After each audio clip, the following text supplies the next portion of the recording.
persisting weaknesses in crude oil prices, soaring global debt, and high unemployment persist. In the domestic environment, the Nigerian economy slid into recession in the third quarter of 2020, following a second consecutive quarter of contraction in output. The third quarter contraction was, however, milder than the previous quarter. The committee appraised the developments in both the global and domestic economies, as well as the outlook for the rest of the year and the first quarter of 2021. 10 members of the committee were in attendance at this meeting. The global economic developments. Although the global economy witnessed a better than expected recovery in the second quarter of 2020, it, however, continued to be weighed down by the headwinds largely associated with the COVID-19 pandemic and weak crude oil prices. In the advanced economies, the persistence of weak aggregate demand, slow recovery in supply chain networks, and the rebound in COVID-19 infection rates have cast a new wave of uncertainty over their recovery in the short to medium term. In the emerging markets and developing economies, China continues to lead the recovery, recording a stronger than expected growth in the second quarter of 2020. In India, on the other hand, growth continued to be muted as a result of increasing rates of COVID-19 infections and fatalities. In general, this group of economies is set to contract less compared with the advanced economies led by the expected strong recovery in China. Consequently, the International Monetary Fund (IMF) reviewed the forecast for global growth in 2020 to reflect a slower pace of contraction from -4.9% to -4.4%. Inflation in most advanced economies is expected to remain subdued in the medium term to long term as aggregate demand remains weak across several economies, reflecting the impact of the pandemic on income. The US economy has, however, maintained a steady pace of job creation, even though infection rates and total fatality continue to rise in that country. The threat of a rebound of the pandemic in several countries has resulted in second and third waves of lockdowns in these countries. This is expected to further dampen aggregate demand and slow the pace of price development. In several emerging markets and developing economies, inflation remained relatively high compared with the advanced economies, owing to the persistence of exchange rate pressures, dwindling capital flows, and weak accretion to reserves, as well as other structural issues. In the financial market, conditions remain relatively stable, buoyed by continued monetary and fiscal stimulus. The huge level of monetary and fiscal injections has, however, increased the likelihood of a global financial crisis post the pandemic, especially when central banks commence normalization of monetary policy. The domestic environment. Data from the National Bureau of Statistics showed that real GDP contracted by -3.62% in third quarter of 2020 compared with -6.1 and 2.28% in the previous quarter and corresponding period of 2019, respectively, thereby pushing the economy into recession. The oil sector contracted further by -13.89% during the third quarter of 2020 from -6.63% in the previous quarter, while the non-oil sector contracted by -2.51% during the third quarter compared to -6.05% in the preceding quarter. The persisting weak performance was mainly attributed to the lull in economic activities associated with the low price in the oil market, as well as the lingering effects of the coronavirus pandemic. MPC observed the gradual improvement in manufacturing and non-manufacturing purchasing managers indices, which rose to 50.2 and 47.6 index points respectively in November 2020, compared with 49.4 and 46.8 index points in October 2020. These development samples an increase in economic activities driven by growth in new orders, improved supply delivery time, rising production levels, and new export orders. The employment level index components of the manufacturing and non-manufacturing PMIs also improved in November 2020 to 47.3 index points and 46.7 index points respectively, compared with 46.0 index points and 44.2 index points in October 2020. The committee, however, noted the likely downside risk to growth of the recent unrest in the country, warning that this may adversely impact economic recovery in the near term. Committee noted with concern that inflation has been on the rise for the 14th consecutive month, as headline inflation year on year moved up to 14.23% in October 2020 from 13.71% in September 2020. This was attributed to the increase in both food and core inflation, which rose to 17.38 and 11.14% in October 2020 from 16.66 and 10.58% in September 2020 respectively. The continued increase in food and core inflation was attributed to the persistence of insecurity across the country, as well as lingering structural deficiencies impacting logistics of moving food items to urban areas such as poor road networks, unstable power supply, and a host of other infrastructural deficiencies. Other factors include the persisting impact of coronavirus-induced supply disruptions, recent hikes in price of energy products, PMS and electricity, and weak crude oil prices. Committee, however, noted that the rise in inflation will likely abate in the medium term as domestic production is expected to recover following the resumption of economic activities post-COVID-19 lockdown. In addition to this, food inflation is expected to moderate as harvest season sets in. Monetary and fiscal policies are also expected to continue their broad-based stimulus support towards full recovery. This will involve fiscal measures to reduce unemployment, provide an enabling environment for private sector investments, and necessary support to the health sector to cushion the impact of the coronavirus pandemic. In addition, the CBN is expected to sustain its various intervention measures to boost consumer spending and support recovery. Committee noted that growth in broad money supply M3 increased marginally to 3.53% in October 2020 from 3.20% in September 2020, reflecting an increase in net foreign assets. It further noted the moderation in contraction in net domestic assets to minus 2.19% from minus 5.05% in the previous period. Aggregate domestic credit, however, grew by 7.61% in October 2020, compared with 7.35% in the previous months, as a result of the bank's policy on loan-to-deposit ratio, supported by the bank's interventions in the various sectors of the economy.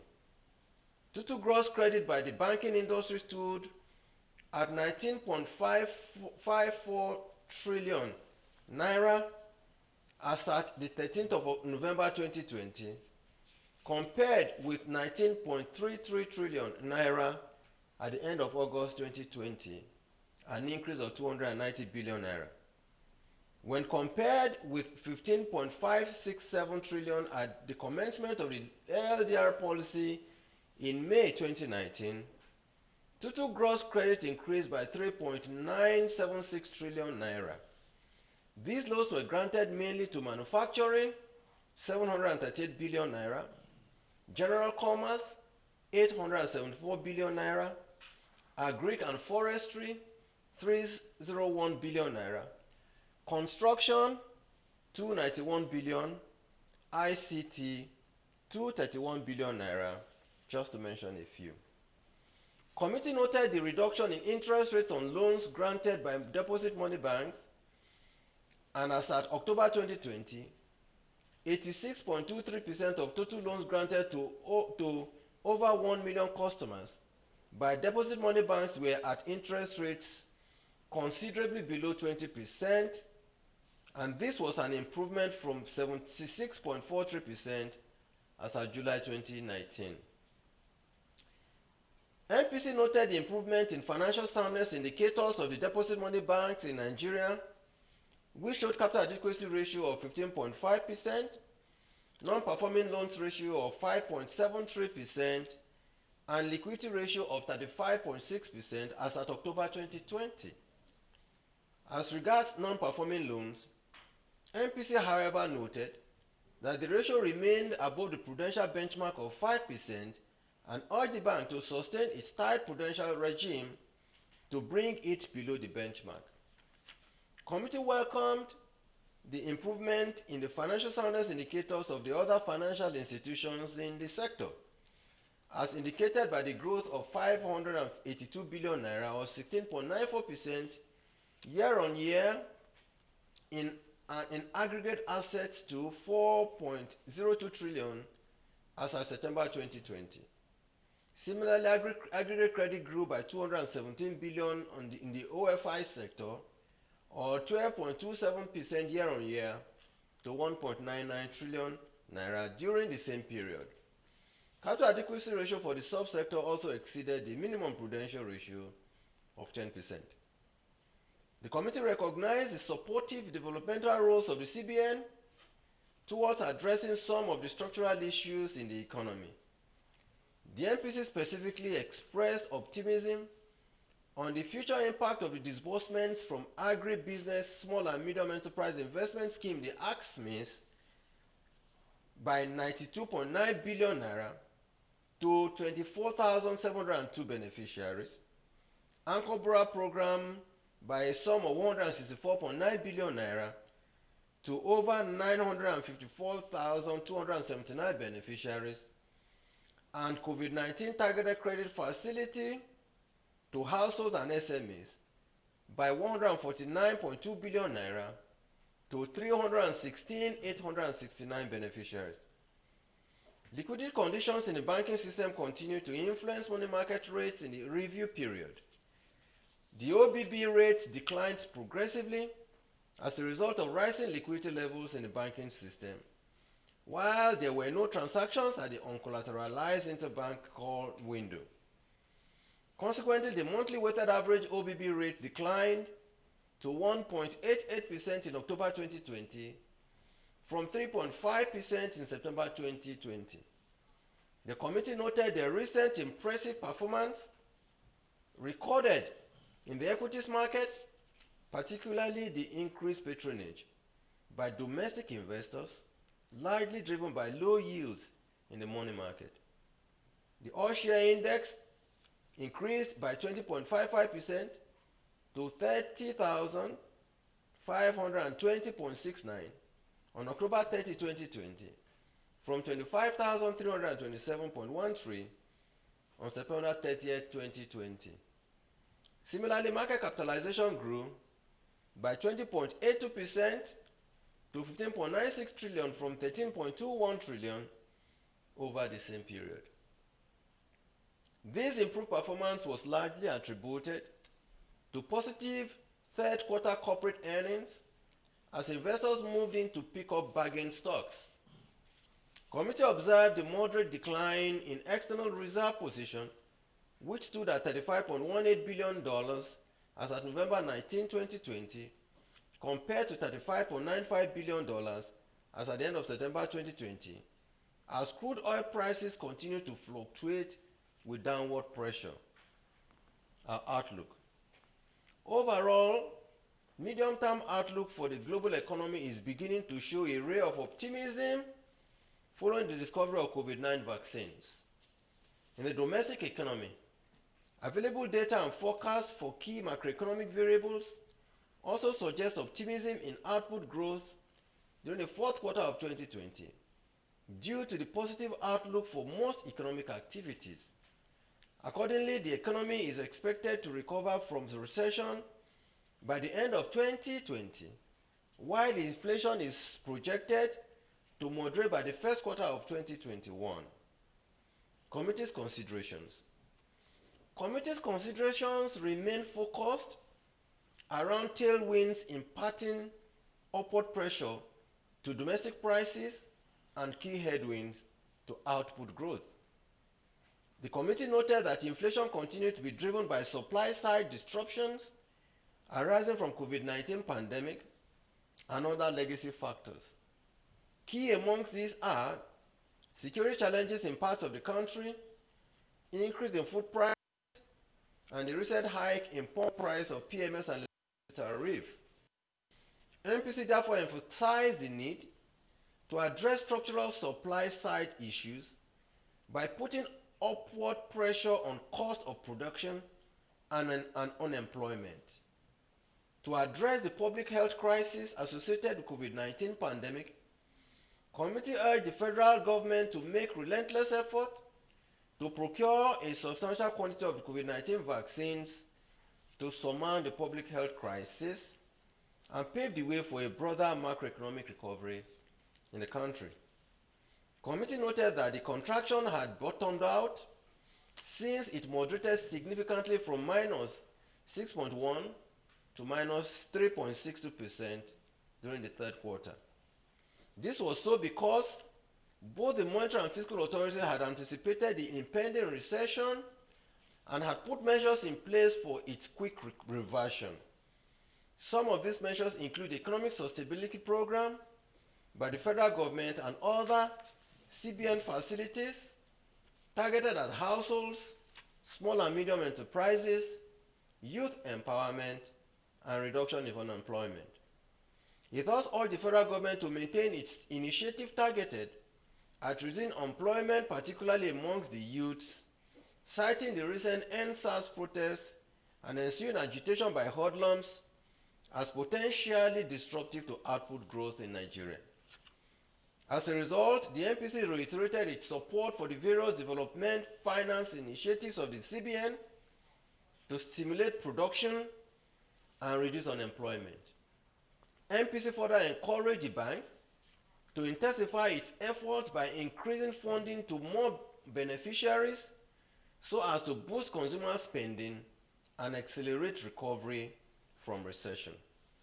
On the financial markets, committee considered the improved performance in the equities market as a leading indicator of medium-term macroeconomic recovery. It thus urged the bank to maintain its policies on exchange rate and financial system stability to attract more investments into the equities market. MPC noted that credit to key sectors of the economy increased and encouraged the continued credit support to employment stimulating sectors to hasten the recovery of output growth and improve employment, particularly amongst the youths. Committee emphasized the need for the CBN to maintain its regulatory surveillance over the banking system to ensure that non-performing loans remain low. MPC noted with pleasure the CBN's engagement with relevant stakeholders, particularly in the private sector, to hasten the recovery of growth. This engagement would involve collaboration towards job creation and provision of credit facilities to stimulate business activities to both corporate and individuals, particularly those who lost their goods and business premises to hoodlums during the recent protest. Committee's decision. At this meeting, the committee focused not only on price stability, but also on the need to speedily take actions to exit the recession. In view of these considerations, the choices before the committee were whether were focused whether on the need to tighten the stance of policy to address rising price levels, recognizing its primary mandate of price stability, to ease to support output recovery, or to hold to allow existing policy initiatives to permeate the economy.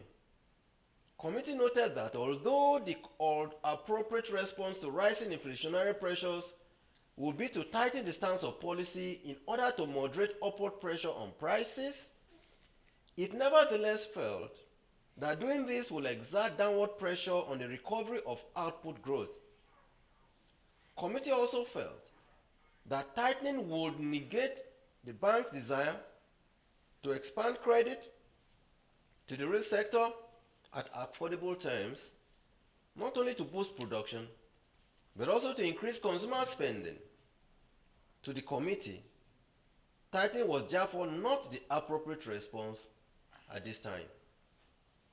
With the economy, whereas MPC felt that government spending and the bank's expansionary stance would be desirable to support recovery and guide the economy out of recession, it felt loosening would trigger excess liquidity and worsen the inflationary pressures. MPRC also felt that excess liquidity may impact demand pressures and fuel further depreciation of the currency. With respect to a hold position, committee was of the view that this will be beneficial as it will allow current policy measures to permeate the economy while observing the trend of developments. Committee also felt that the heterodox policies of the bank targeted at various sectors are showing positive results that will further engender growth. On balance, MPC was of the view that although all three options offer some benefits to the economy, the hold option was desirable at this meeting. Based on these factors, members voted in line with the most pressing need towards reversing the recession and achieving medium-term macroeconomic stability. In view of the foregoing, committee decided by a unanimous vote to retain all parameters. In summary, MPC voted 1. To retain MPR at 11.5%, 2. Retain asymmetric corridor of minus 100 and plus 100 and minus 700 basis points around the MPR, and 3. Retain CRR at 27.5%, and 4. Retain the liquidity ratio at 30%. I thank you for your attention. Thank you, Governor.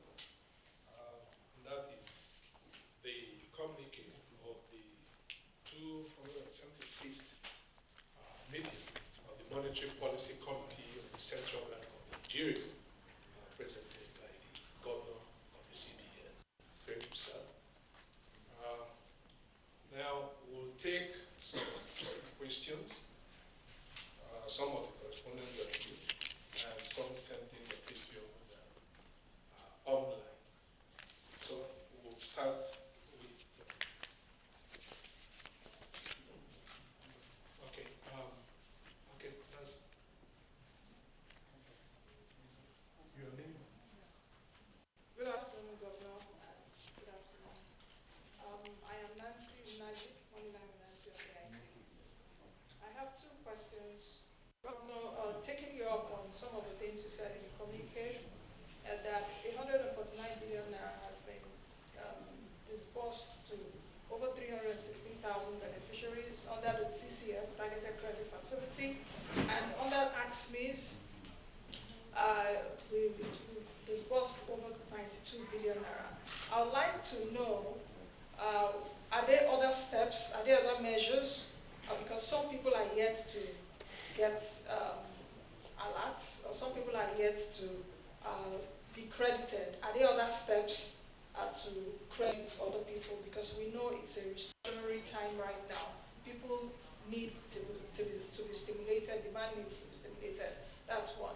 The second question is, it's no longer news we're in a recession. That was according to the National Bureau of Statistics just on Saturday.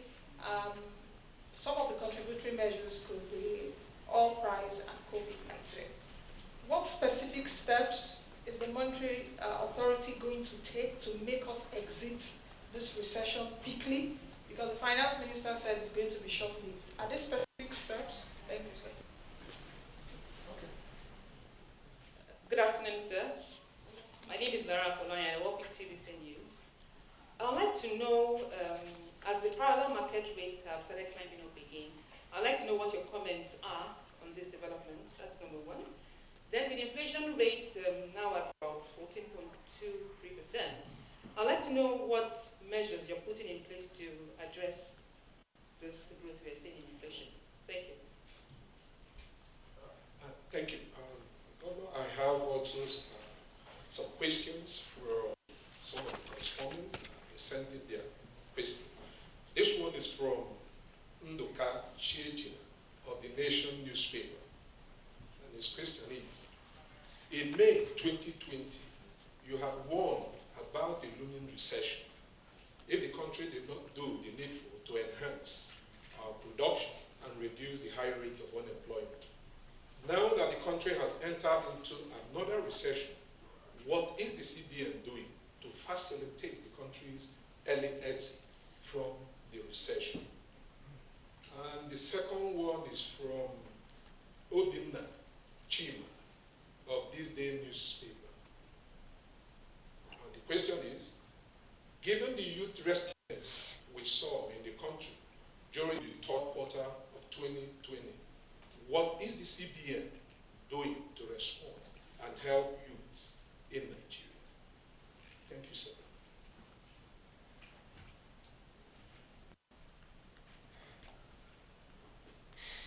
Okay, well, thank you. Nancy IT talked about the fact that so far we've disbursed 149 on the targeted credit facility meant for households and the SMEs, and about 92 billion to AXMEs, whether there are more opportunities for those who have not accessed this kind of funding.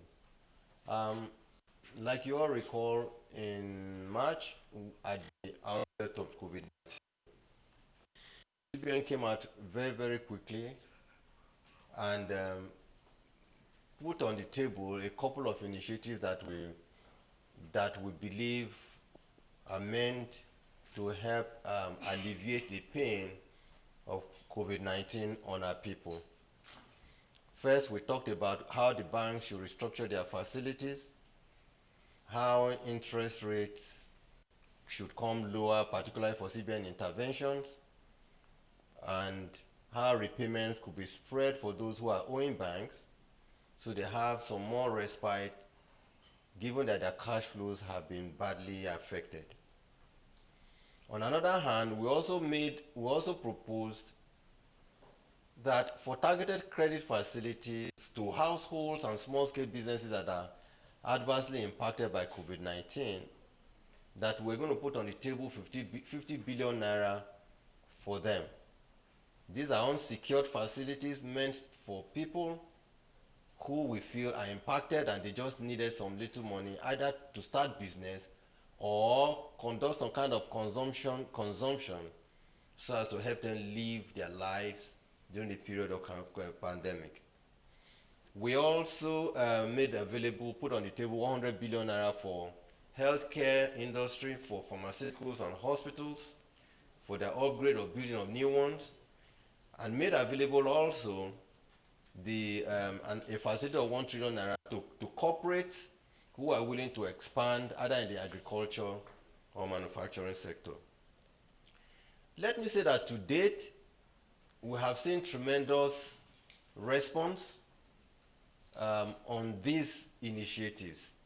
And I must also say that these initiatives, together with those that have come from fiscal, have been responsible for the somewhat moderated impact of COVID-19 on the lives of our people. To date, rather than even the 50 billion, the CBN has disbursed through its participating financial institution the sum of 149 billion naira to 316, almost 317,000 beneficiaries. On the healthcare, approximately 60 billion naira has been disbursed to 60 healthcare projects, whether they are hospitals or they are pharmaceutical companies who are into healthcare and drug manufacturing. On the real sector, we have disbursed 350 billion naira to over 105 real sector projects during this same period. For the AXMEs, which is for those that are going to small businesses, poultry, hairdressing, and the rest, brick making, and the rest of them, we have also disbursed over 92 billion naira to more than 27,000 people. For the youth under the Creative Industry Funding Initiative, we've disbursed almost 2.9 billion naira to our youth in the area of fashion, in the area of ICT, software development, in the movie sector, and in the music sector. Now that, yes, we have seen that this has been quite impactful, particularly the targeted credit facility, which is meant for household and SMEs, because what we saw during this period is that it has helped to boost consumption spending for our SMEs. And if you know or recall that consumption constitutes over almost 70% of output, you will know that this has been very, very impactful in moderating the impact of the COVID-19 on productivity and output and GDP in our country. We have been advised, or we have been nudged on by the MPC, that given that this has been very, very impactful positively, that the CBN should do more. We put 50 billion on the table. We've so far disbursed almost 149 billion to 317,000 beneficiaries. And we have been told that we need to increase it, not just from 150 or 149 that it is now, that increase it to almost close to about 250 to 300 billion naira to accommodate more people that have not accessed this facility. But we do insist that this must be done in a way that it goes round, because we found out that some zones are more represented in the country than others. But understandable that, for instance, a zone like North Central, where you have predominantly Abuja, or Southwest, where you have predominantly Lagos, will certainly have a larger share. But the important thing is that we want to use this as an opportunity to see what can be done to boost consumption spending for our people, and also see to it that output is stimulated positively for the growth of our people.